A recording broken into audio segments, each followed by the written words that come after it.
I'll begin by introducing our first speakers. Paul Diamond is Curator Māori and Melanie Lovell-Smith is Digitisation Advisor at the Alexander Turnbull Library, the National Library of New Zealand. And they are speaking today on Wai ki te awa, Digitising the Bibliography of Books in Māori, 1815 to 1900. Books in Māori, 1850 to 1900, and Annotated Bibliography is a bibliography by Phil Parkinson and Penny Griffith, published by the Alexander Turnbull Library in 2004. I forgot to say we'll have the questions at the end. So Paul and Melanie, I hand over to you. Thank you very much, Simon. I'll just share my screen and we'll get the PowerPoint up. Okay. So tēnā koutou katoa, ko Melanie Lovell-Smith, toko ingoa. As Simon mentioned, one of the digitisation advisors at, oh, look, my Zoom's just crashed, at the National Library of New Zealand. Paul, I'm just going to hand over to you because my Zoom seems to have crashed. Coming through okay, Melanie? Oh, okay. That's good. I'll just keep going then. Just, yes, wave if I suddenly stop. To be honest, I was going to hand over to Paul. So Paul, if Paul would like to introduce himself and he'll get us started. Kia ora, Mel. O tira koutou katoa. E iri tēnei no Ngāti Haua, te raroa me Ngāpuhi, mihi ana kia koutou katoa. Kia ora, everyone. Mel, just checking, do you need me to open the presentation here? Yeah, okay, I'll just do that. And apologies, everyone. Yeah, apologies, it keeps crashing on me. I'll just stop sharing, which I'm not doing anyways. Right. Practice this morning and it all went fine. It's always the way. Yeah. And then I share. Is that being shared? Can people see that? Not yet, Paul, no. No, okay, I know what I've got to do. Might be worth, Mel, if you start again. Right. Can you try and share it and I'll just continue without that. So,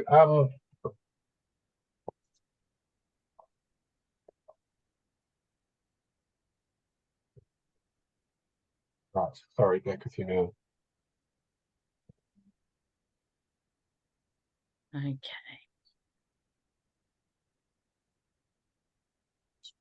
There we go. Apologies. Books in Māori, as you've heard, was published by the Turnbull Library in 2004.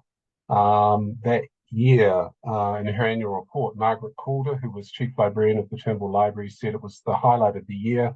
She said Books in Māori lists in chronological order over 1,600 publications, nearly 400 of them for the first time. All titles are provided with context to make their purpose and origin intelligible. We hope this work of enduring scholarship, as Books in Māori was described by the judges of the Montana New Zealand Book Awards that year, will encourage further research into the Māori language and into Māori literacy.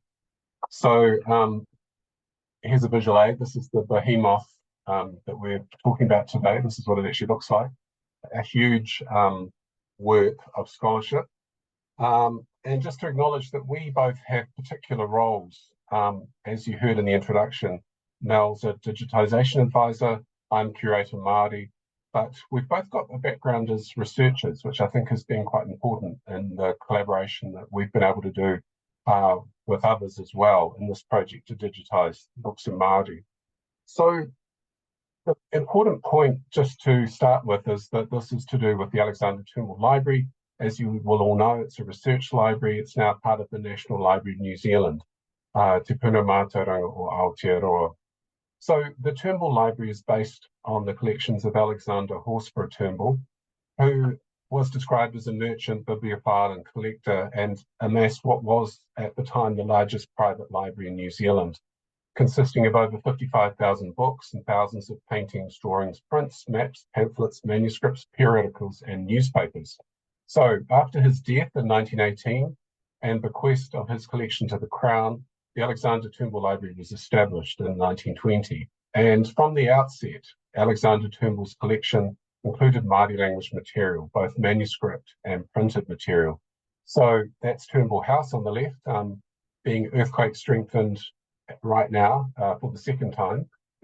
That's Turnbull on the right, who only actually lived in his beautiful library for 2 years before he died of having a sinus operation at a hospital around the corner. But it's going to be great that that building is going to be able to be used as part of the library again. So on the next slide, you can see the person who played a big role in Alexander Turnbull, how Alexander Turnbull obtained his Māori language material.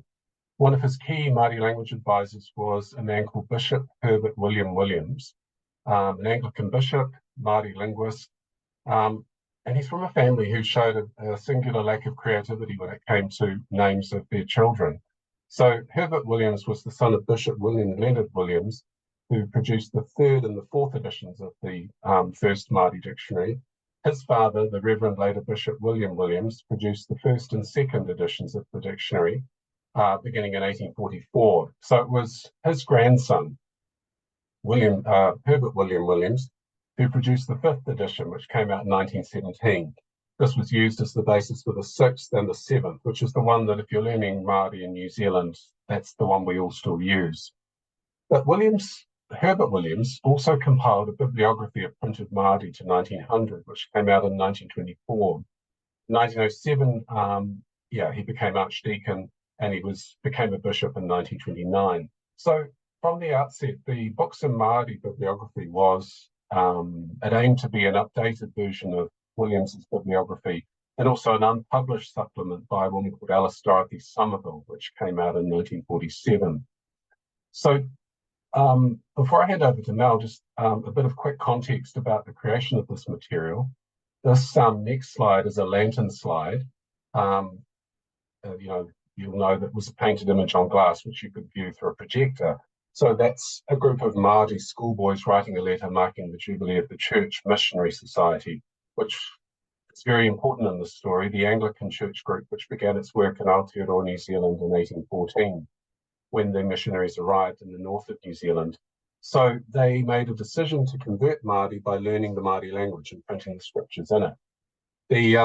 On the next slide, you can see the first item printed in Māori, which appeared in 1815. This was printed, as you can see, in Sydney. It was a Māori language grammar, a Kōrero no New Zealand, or the New Zealander's first book. And there's only one copy of this book known to have survived. It's held by Tāmaki Paenga Hira, the Auckland War Memorial Museum, and they have made a digital copy available on their website. It's a very unusual book because at that stage they were still figuring out how to develop the orthography for Māori, how to write it down. And as Phil Parkinson, who edited Books in Māori, has noted, most of it's actually in English, and it's sample sentences like "What man gave that fish hook to thee," and translated into this initial go at writing down Māori.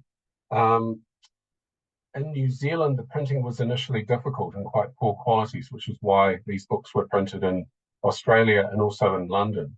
But on the next slide, you can see someone who really made a difference with he marked the arrival of a man called William Colenso, who was a missionary and a printer, and arrived in New Zealand with his printing equipment. He was a CMS missionary. This really marked the start of local printing on a large scale.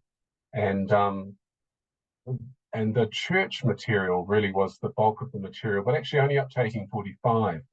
After 1845, the bulk of the publishing in Māori was by the government or its agencies. And by contrast, the quantity of printed and published material from Māori sources is quite small.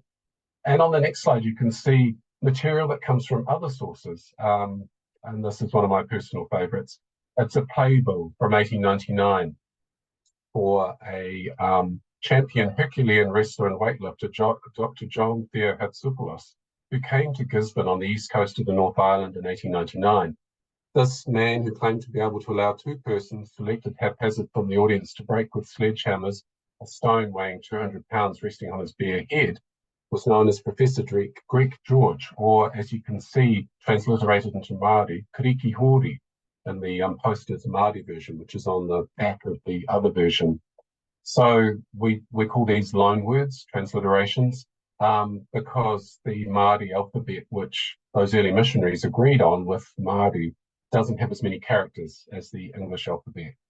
So just to finish my section of this talk, just to show you on the next slide, go back to Books and Māori, it really was a coming together of two experts who'd actually been at library school together in the 1970s. They both started at the Alexander Turnbull Library in, I think, about 1975. Dr. Phil Parkinson trained as a botanist and zoologist before joining the Turnbull Library in 75. He had various roles, including as a periodicals librarian, but had a really strong interest in the Māori language. In 2003, so the year before Books and Māori was published, he completed his PhD on Māori literacy, history, and printing before 1840. And from 1993, he worked on what was known at the library as the Early Māori Imprint Project to upgrade the control over and access to the library's printed Māori collection.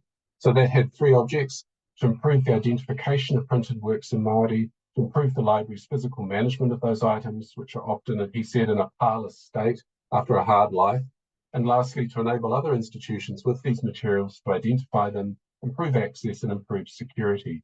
And then in 1995, they began updating and completing bibliographic records for the Turnbull Library's early Māori language imprints.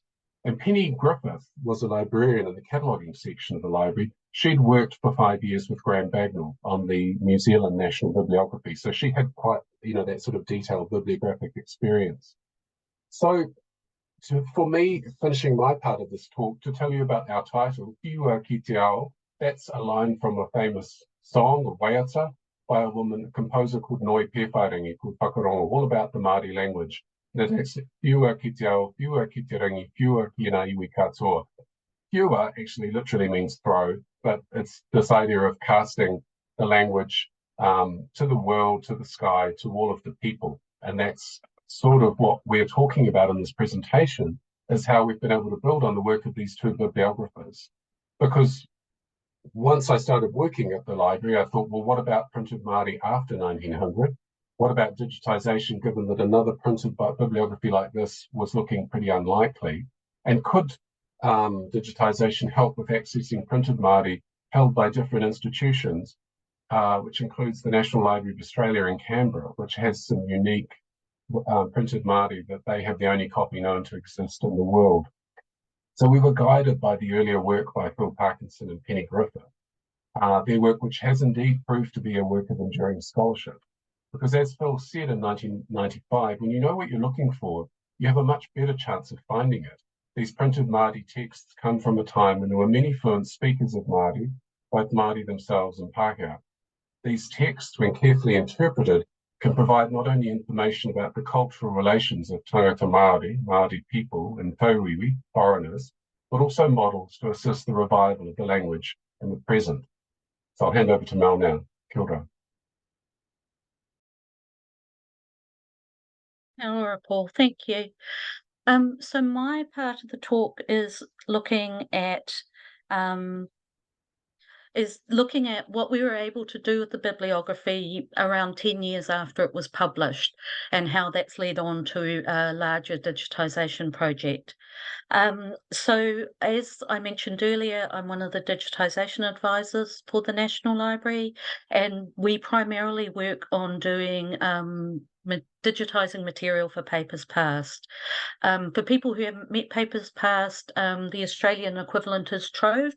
And so like Trove, Papers Past offers full text searchable newspapers, magazines, government papers, and a small group of both manuscripts and books. Papers Past started off as just being solely newspapers. And so in 2015, we looked at doing a pilot to digitize around 300 books to see what the difference, what the differences would be between books and newspapers, and how we could include books in Papers Past. And Books in Māori, as one of the library's significant publications, was one of the titles that was chosen for that pilot. So this is the digitized version of Books in Māori. Sitting behind what you can see on the screen is actually a number of files for each page. So as well as the downloadable PDFs and the EPUBs, each page will have an image file and then 2 XML files, one a METS file which holds all the metadata about the volume, and the Alto files, which hold the OCR text. That's the optical character recognition process that we put the text through. And as well as that, the METS Alto, the Alto files show where the word sits on the page and also its height and width, so that each word is individually identified. So in effect, the book's pulled apart into its component parts. What we're looking at here on the left is the page image for the entry for BIM 1, which Paul showed you earlier from the Auckland Museum. And on the right-hand side, this is the Alto file for that page. These 3 text blocks, the first 3 text blocks, are equivalent to the first 3 lines. And what they're containing here is the word, as well as its width and height and where it is in comparison on the page.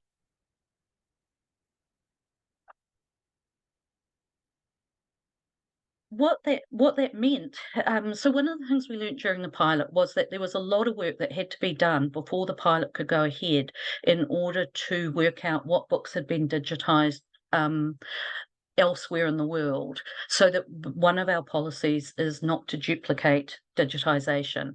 So my colleague Greg, and quick shout out to Greg, who unfortunately is no longer with the library, he did a lot of work looking at whether he could run a script that looked at our national bibliography, which is downloadable as a data set, and link that to digitized items anywhere in the world.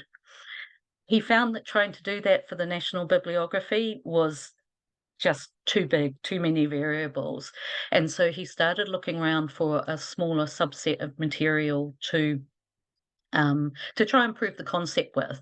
And that's when he hit on Books in Māori, because we'd already digitized it, so it existed as data. So what he was able to do from the Alto files that I showed you earlier was pull out the information for each entry. So on the left here, you can see he's put it into separate fields. So this is the English summary, and the transcription is the text from the title page, and so on. And then he was able to link this record to records in our catalogue.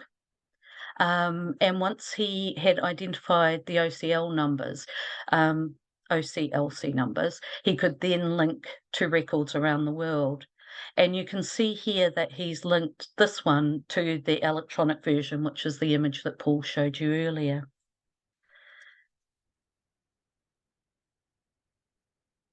So Greg then ran his script over all of the Books in Māori content, and one of the outputs that he created from that work was this graphic.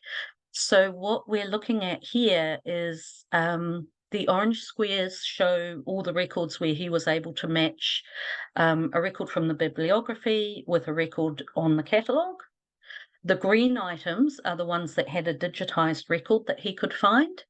The grey ones are ones where he couldn't match a catalogue record. And to some extent that has to do with BIM itself, because it covered everything that was printed in Te Reo, not necessarily published. Not everything was in the catalogue as a monograph. The red squares just Phil and Penny found that there were some items where there were secondary sources that said, you know, an item had existed, or they were listed in Williams, but they weren't able to find a physical copy. So that's what the red squares are, and there's a few black squares which were where a number was put into the bibliography, but it was never assigned to an actual item.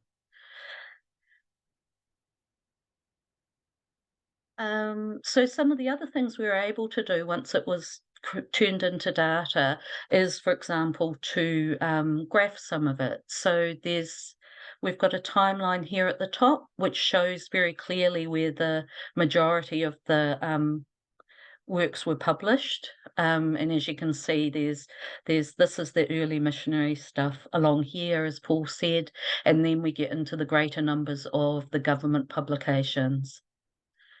One of the other really useful things for the project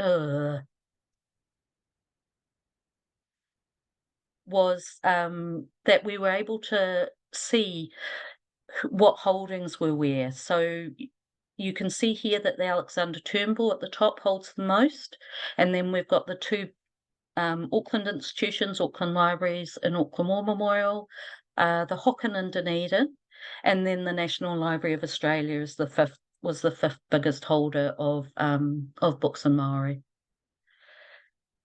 So at this stage, it looked as though around 23% of the items listed were digitised. And from my point of view, from someone who's going to be trying to organise a project to digitise all the content listed in BIM, this is all really useful. It gives us an indication of how much was left to do.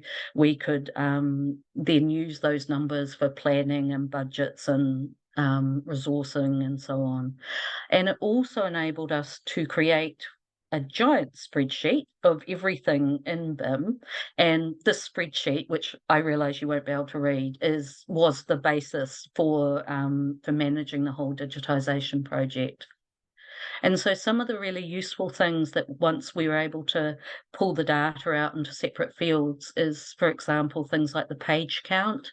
So we were able to get a very accurate count of pages, which is really helpful for budgeting. And there's also, and as I mentioned before, because we could identify where items were held, it was really easy to pull out a list of all the unique items, for example, held in the National Library of Australia.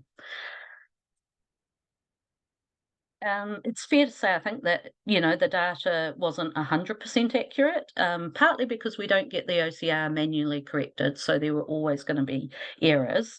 Also, one of the interesting things was that the page number data, when Greg extracted it didn't include anything with a Roman numeral. So there was a bit of manual back and forth that we had to do to make sure the page count was accurate and was counting, you know, all the introductions, for example.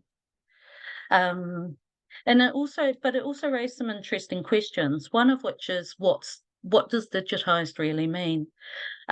This example here is He Kōrero Kohi Kohi, BIM 86, which is scripture lessons from the Old Testament. And it was bound, as you can see, this copy in material that was donated by a missionary's wife. And because the binding was unique, the binding was digitised, and it came up in Greg's as a result in Greg's script. But if you were wanting the text, that's not helpful. You know, it was digitized for the purpose of a unique binding. But does that mean it's digitized? Not from a full text point of view.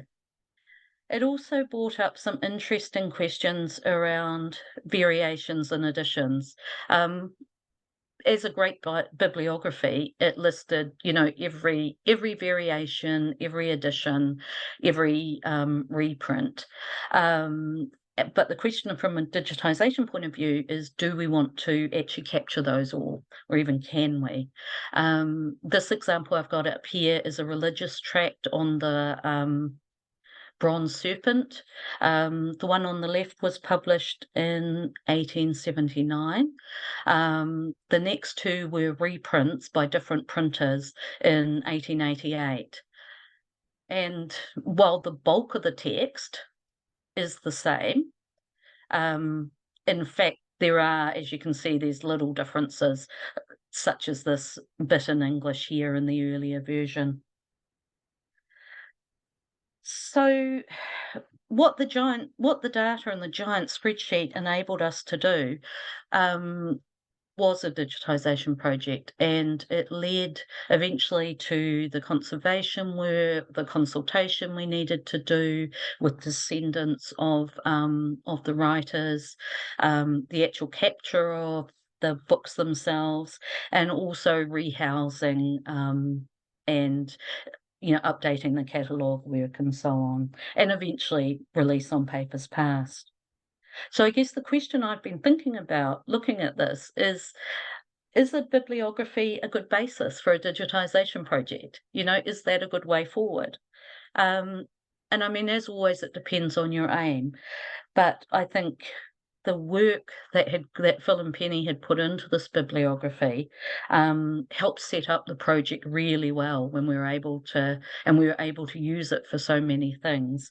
And it also helped guide a lot of the decisions we made throughout the process. In some ways, I guess it was almost too detailed.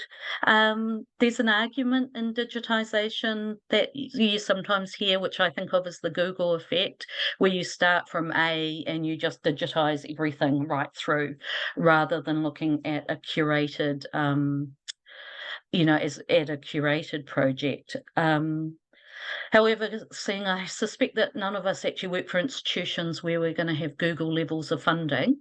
I come down on the side of the bibliography being an excellent way to look at a digitisation project. Thank you very much. Paul, did you have any comments you wanted to add to that? Thanks, Mel. No, just that point that it leaves open the question of what else is in not only other holdings and repositories, but what even hasn't made it to those. Because when I emailed Penny Griffith after I got back from spending some time in Canberra, she said to me the aim of the Books in Māori project was never to develop a complete listing of holdings. They just did what they could to sort of scan some of the main catalogues for the institutions like the Hocken and Auckland Museum, Auckland Public, and the National Library and Turnbull Library. So, but I guess by taking their information, we've been able to sort of explore what that might mean and see what else might be out there, which is exciting. Yes, it's always hopeful that the more we get the material out there, the more that if someone finds something in their collection, we have more chance of them approaching us and also being able to include it.